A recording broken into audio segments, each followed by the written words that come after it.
sebelumnya assalamualaikum warahmatullahi wabarakatuh. Waalaikumsalam warahmatullahi wabarakatuh.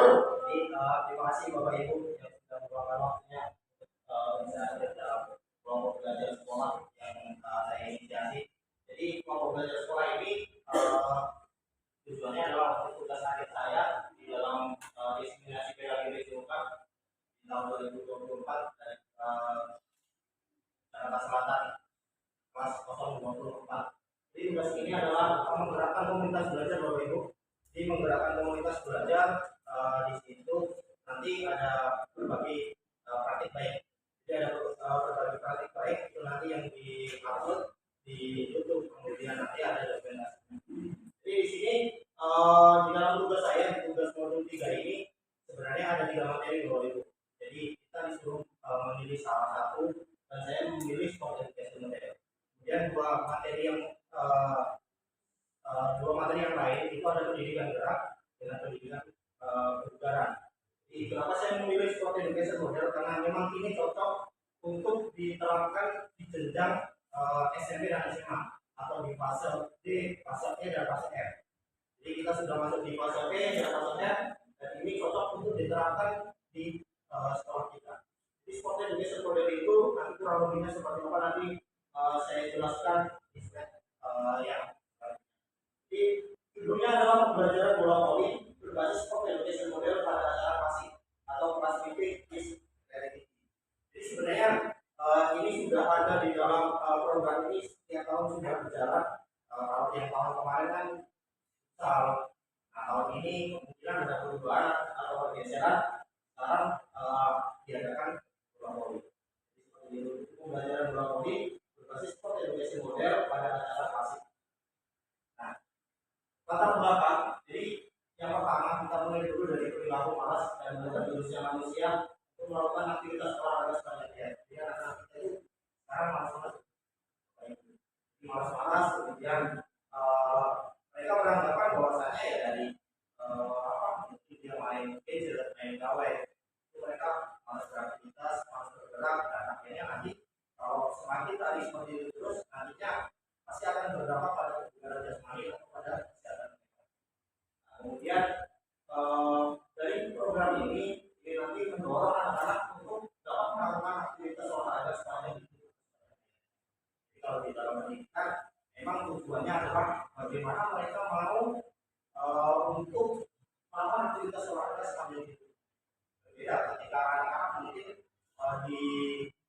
mereka di pusat latihan, mereka memang harus hidup prestasi. Kalau kita di sekolah ya memang mereka hanya sebatas dikenalkan aktivitas olahraga yang menunjang mereka untuk dapat beraktivitas olahraga sepanjang hidup. Nah, kemudian kapan turunnya minat siswa dalam pembelajaran olahraga di sekolah? Dari hal tersebut, saya berpikir bahwasanya pentingnya melakukan inovasi dari metode sampai model pembelajaran.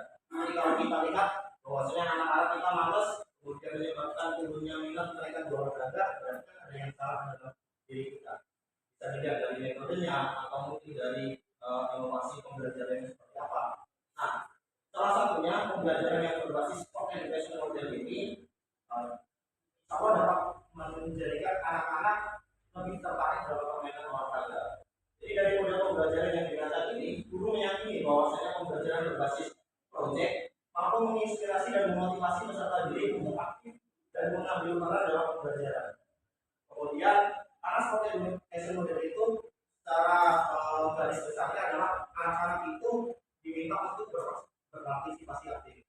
Kalau di kurikulum merdeka itu kan memang anak-anak dituntut untuk berpartisipasi aktif, jadi mereka harus berpeserta didik pembelajarannya. Nah, salah satunya dengan sport education model ini. Di sport education model ini akan menjadikan anak-anak mereka bermain peran. Jadi perannya masing-masing. Ada yang menjadi pelatih, ada yang menjadi pemain, ada yang menjadi wasit, kemudian ada yang menjadi pencatat skor, bahkan sampai ada yang menjadi supporter. Dan semuanya itu nanti dinilai. Nah, kemudian selain itu dari pembelajaran ini peserta didik diharapkan dapat membangun kolaborasi dan tanggung jawab baik secara individu maupun kelompok. Mungkin kalau di tempat kita anak-anak kita ini sudah masuk dalam generasi tadi, mungkin mereka sudah banyak disorot bahwa saya anak-anaknya terlalu tertutup. Nah, dari membangun tanggung jawab, kemudian kolaborasi sesuai dengan yang nilai-nilai pada P5. Salah satunya seperti itu. Jadi sebenarnya olahraga ini kalau mungkin di dalam olahraga ada atletik yang menjadi ibu dari semua olahraga. Kalau di dalam pelajaran mungkin olahraga ini menjadi ibu dari pelajaran-pelajaran lain. Bisa dikolaborasi. Nah, ini latar belakangnya Bapak Ibu. Jadi semuanya karena berawal dari terusnya manusia, kemudian perilaku malas anak-anak, salah satunya yang mendasari pemilikan proyek berbasis organisasi. Nah, kemudian tujuan dari program yang pertama adalah pengembangan keterampilan dari mahasiswa sudah pasti karena ini berkaitan dengan olahraga itu sendiri. Kemudian yang kedua menghargai dan dapat melakukan pertanyaan strategis dalam olahraga. Kemudian yang ketiga berperan secara layak sesuai dengan tahap perkembangannya. Kemudian yang keempat berbagi peran dalam perencanaan dan administrasi olahraga. Jadi dalam olahraga itu kan ada perencanaan, ada administrasi dalam olahraga. Bagaimana dia harus mengisi sponsorship, kemudian bagaimana dia harus menjadi panitia, mereka harus jadi komite, kemudian menetapkan siapa sampai pada akhirnya nanti ada perayaan juara. Kemudian yang kelima adalah memberikan siswa dalam pengembangan kepemimpinan dan bertanggung jawab secara individu maupun kelompok. Ini sudah saya sebutkan bahwa saya anak sekarang ini ya, kalau itu tahu sendiri, mereka sudah malas, kemudian banyak disorot oleh beberapa orang, beberapa pengamat, salah satunya dari berbagai mereka mau secara kolaborasi dengan anak-anak yang lain. Kemudian yang selanjutnya adalah menghargai organisasi dan memberikan makna dari setiap cabang olahraga. Cabang olahraga itu kan punya makna sendiri, sepak bola, kemudian di voli, dan bahkan di dalam permainan tradisional pun memiliki komunitas masing-masing. Kemudian yang terakhir adalah mengembangkan dan menerapkan pengetahuan tentang perwasitan, penilaian dan pelatihan bola voli. Jadi anak-anak itu harus tahu cara main voli itu kalau dipukul yang di lapangan seberang itu harus 3 kali, harus 100. Jadi mereka nggak tahu bagaimana sportif, kemudian bagaimana dia wasit yang ada di belakang membantu wasit yang utama seperti apa. Mereka itu nggak tahu. Nah, ini merupakan tujuan dari program yang setelah saya buat. Nah, capaian langkah-langkah dan hasil yang diharapkan untuk setiap tujuan. Yang pertama ada planning. Jadi planning ini yang pertama adalah melakukan diskusi dengan kepala sekolah, wakil kepala sekolah dan rekan sejawat di komunitas belajar SMK Cendrawasih 1 Jakarta terkait dengan program ini. Kemarin saya sudah kita dengan sudah minta masukan ke kepala sekolah, dia juga sudah mengizinkan dengan bagian kurikulum juga sudah mengizinkan. Nanti dengan rekan sekolah yang ada di komunitas belajar SMK Cendrawasih 1 yang kita tahu di sekolah kita kelompok belajarnya sudah jalan. Teman-teman saya yang lain itu ada yang sama sekali belum ada komunitas belajar. Jadi dulu itu minta nanti terlalu jadi kemudian terlalu sikap saling menolong dan akhirnya mendapatkan program jadi nanti dapat digunakan. Nah, kemudian ada organisasinya. Jadi kalau organisasi tim atau kelompok setiap kelas dengan melibatkan wali kelas dan ketua kelas dari kelas masing-masing. Jadi kelas 10, 11, dan 12 semuanya nanti terlibat.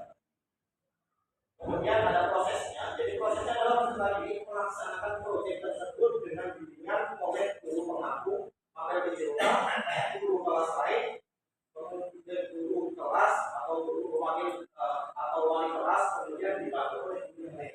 Jadi program yang ada di sini Bapak Ibu itu sebenarnya berkaitan dengan salah satu tema di kelas 12 di 5 di bangunan ibadah tangga. Itu salah satunya. Jadi sebenarnya bisa dikombin dengan mata pelajaran yang lain, misalkan guru biologi, kemudian guru kimia, guru fisika, itu bisa dikombin seperti itu.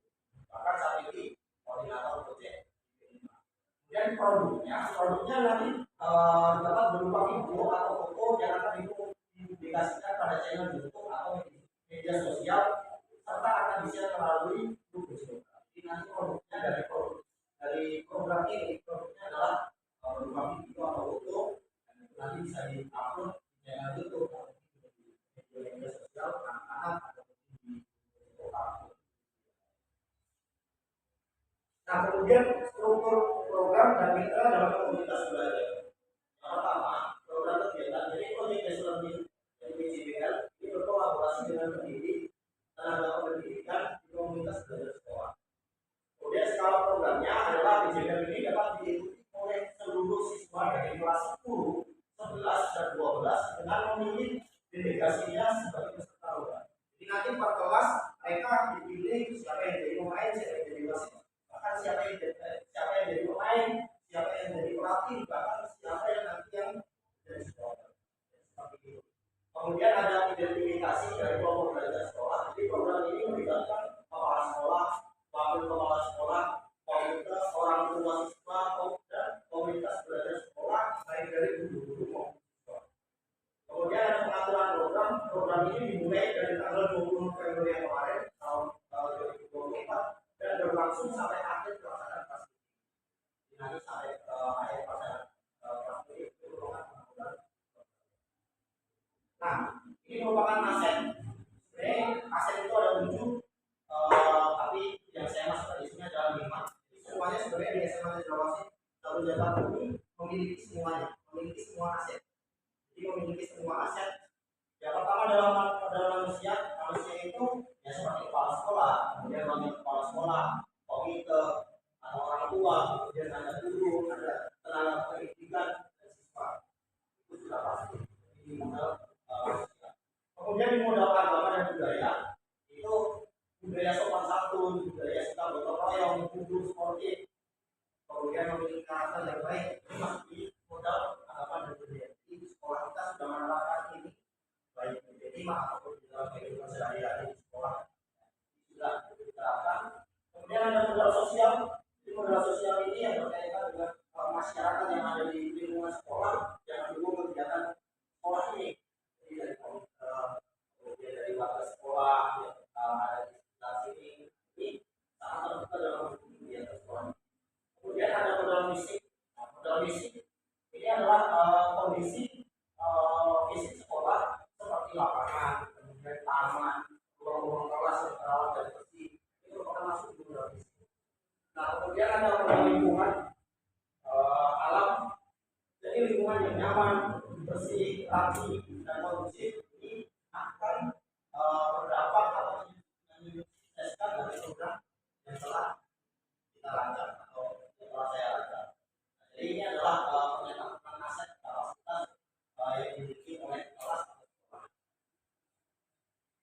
Nah, ini adalah rencana evaluasi dari komunitas belajar sekolah yang akan fasilitasi komunitas belajar memberikan dunia ketika mengalami kesulitan. Sehingga proses pelaksanaan proyek ini dapat berjalan dengan lancar. Selain hal tersebut, kita sebagai fasilitator berperan memberikan kesempatan kepada komunitas belajar sekolah bertanya dan menjawab dalam sesi diskusi ataupun ketika praktik di lapangan. Kemudian untuk siswa di sekolah, observasi langsung oleh guru PJOK dan guru kelas selama sesi penyelenggaraan proyek ini berlangsung. Jadi diskusi kelompok secara berkala mengidentifikasi kendala dan memberikan pendapat. Kemudian yang ketiga adalah menyusun laporan evaluasi yang mencakup analisis hasil penilaian, umpan balik dari siswa, orang tua, guru, serta rekomendasi untuk program yang akan datang. Ini merupakan rencana evaluasi dari program tersebut. Nah, ini merupakan kemungkinan dan tantangannya. Jadi tantangannya adalah sulitnya mengkoordinir seluruh siswa dalam setiap kelas untuk menjaga kekompakan dan keaktifan mereka. Biasanya kalau di kelas tinggi itu ya yang aktif itu ya cuma yang cowok. Ini solusinya adalah melakukan koordinasi dengan wali kelas. Jadi kalau bisa ya semuanya dilibatkan.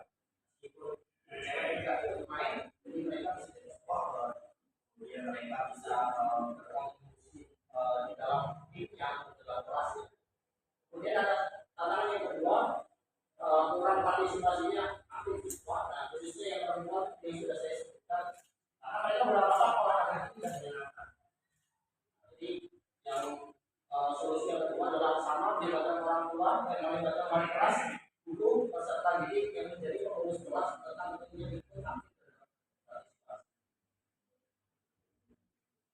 Nah, ini penutupnya. Jadi ini secara garis besarnya bahwasanya content model ini adalah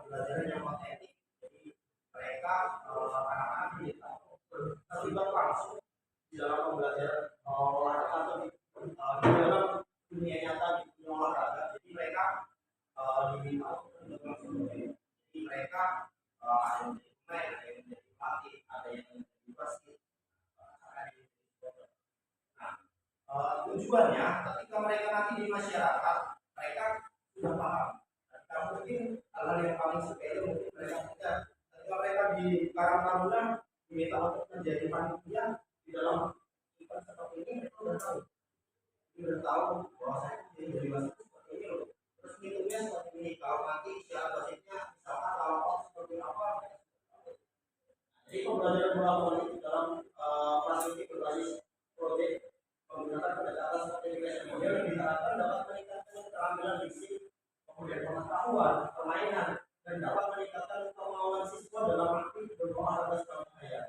Nah, selain itu, sport education model merupakan salah satu pembelajaran dengan pendekatan holistik, menarik dan membangun siswa menjadi individu yang kreatif, sehat, jasmani dan rohaninya. Kemudian saya juga menekankan pentingnya berbagi peran dalam sebuah penyelenggaraan pertandingan karena dalam praktiknya siswa dihadapkan pada situasi yang nyata di dalam dunia olahraga. Jadi siswa berlatih untuk berkolaborasi dan bertanggung jawab secara individu. Oke, mungkin seperti itu.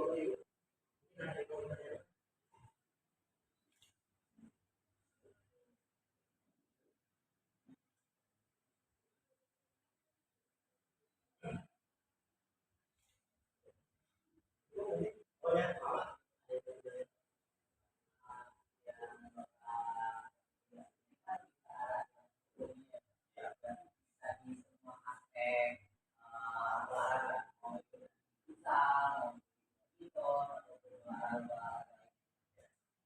Jadi semuanya ini bisa diterapkan dengan seperti itu. Jadi salah satu model saya katakan ini mungkin bapak ibu sudah paham semua. Jadi di dalam olahraga ya memang ada seperti itu. Tapi sebenarnya kalau ditulis lebih jauh ini ada beberapa tahap-tahapannya. Salah satunya dari pembelajaran ini bisa diterapkan di seluruh cabang olahraga. Misalkan mau di basket, mau di sepak bola, mau di futsal, kemudian mau di bulu tangkis pun, ataupun di atletik bisa semuanya bisa diterapkan. Jadi semuanya memang itu lebih aktif dalam permainan atau ikut berpartisipasi dalam olahraga yang